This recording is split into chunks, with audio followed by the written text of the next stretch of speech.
আসসালামু আলাইকুম দর্শক, বরাবরের মতো আবারও আপনাদের জন্য মজার একটি ডেজার্ট আইটেম নিয়ে চলে আসলাম।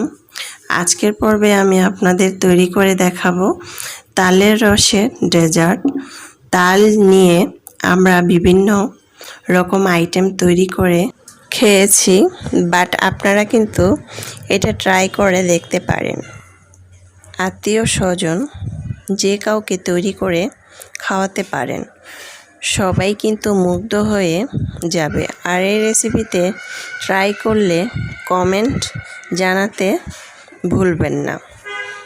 তাল আমি পানি দিয়ে মেখে রসটাকে ছেঁকে নিয়েছি। এখন চুলায় বসিয়ে জাল করার জন্য এটাকে ততক্ষণ পর্যন্ত জাল করব যতক্ষণ পর্যন্ত এটা হয়ে না যায়, তাল থেকে সুঘ্রাণ না আসা পর্যন্ত। আমি কিন্তু তালের সাথে চিনি বা মশলা কোনো কিছুই ব্যবহার করিনি, জাস্ট তালের রসটাকে জাল করে ঘন করে নিলাম এবং খুব সুন্দর ঘ্রাণ আসছে। এই পর্যায়ে এটাকে নামিয়ে নিচ্ছি। তারপর আমি চুলায় একটি প্যান বসিয়ে 2 লিটার দুধ বসিয়ে দিলাম। 2 লিটার দুধ আমি জাল করে 1 লিটার করব।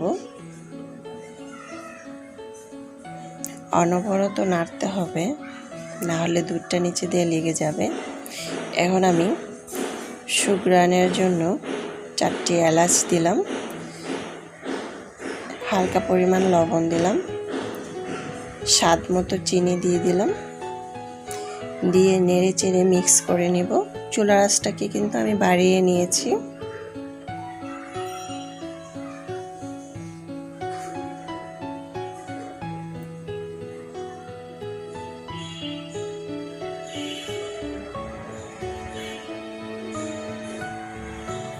আমার দুধটা কিন্তু অলরেডি জাল হয়ে গিয়েছে,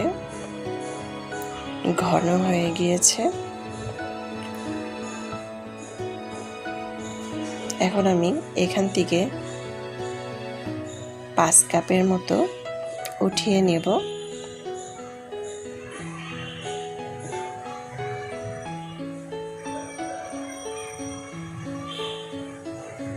তারপর এটাকে নেড়ে চেড়ে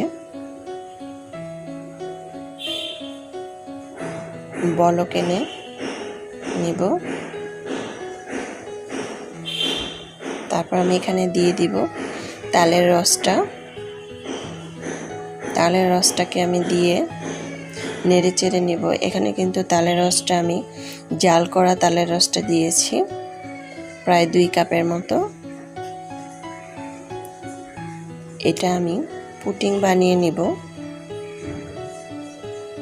এখন আমি দিয়ে দিব আগার আগার পাউডার,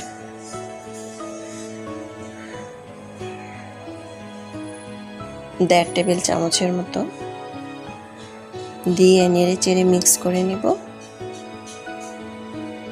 অনবরত নাড়তে হবে, না হলে জমাট বেঁধে থাকবে। আমার হয়ে গিয়েছে। এখন আমি একটা ছাঁকনি দিয়ে ছেঁকে নেব। ছেঁকে আমি এটাকে রেস্টে রেখে দিব পুডিং হওয়ার জন্য। তারপর আমি দুধটা যে রেখেছিলাম সেটা বসিয়ে দিলাম।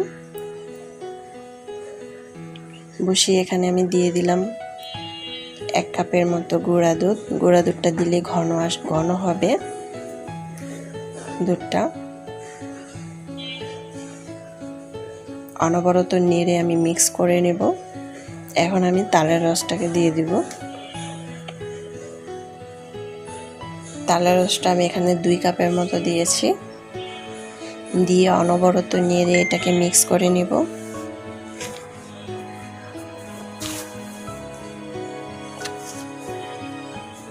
প্রায় 5 মিনিটের মতো জাল করে নেব। চুলার আঁচটাকে আমি বাড়িয়ে রেখেছি।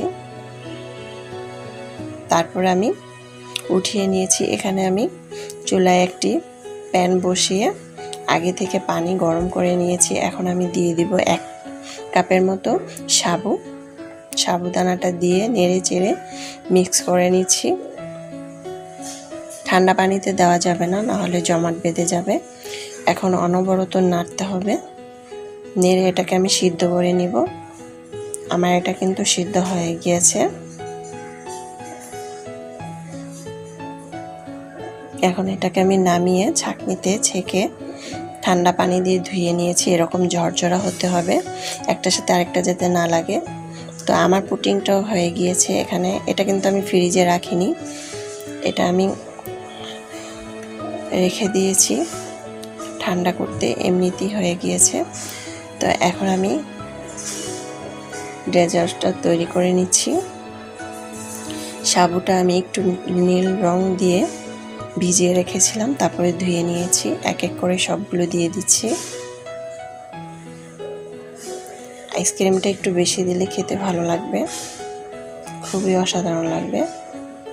তো এখন আমি মিক্সডনটা দিয়ে ওপর থেকে কিছু বাদাম কুচি দিয়ে দিলাম। এখানে বাদাম কুচি দিয়েছি, কাজু বাদাম, পেস্তা বাদাম। তারপর আমি পরবর্তী আয়োজনে চলে আসলাম। খুবই অসাধারণ একটি খাবার। এটা খেতে কিন্তু কি বলবো, খুবই মজার, একদম মুখে লেগে থাকবে এই খাবারটা। অসাধারণ একটি খাবার। যাকে এই খাবারটি তৈরি করে খাওয়াবেন সে মুগ্ধ হয়ে আপনার প্রশংসা করবে।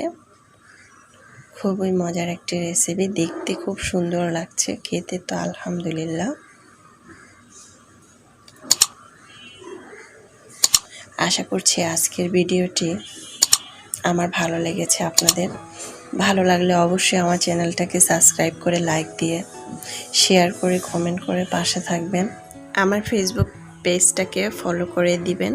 এরকম মজার মজার খাবার আমি তৈরি করলে সর্বপ্রথমে আপনাদের কাছে চলে যাবে।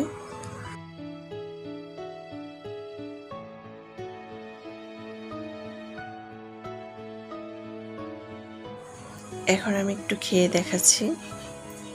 উফ, খেতে তো অনেক অসাধারণ হয়েছে। আল্লাহ হাফেজ।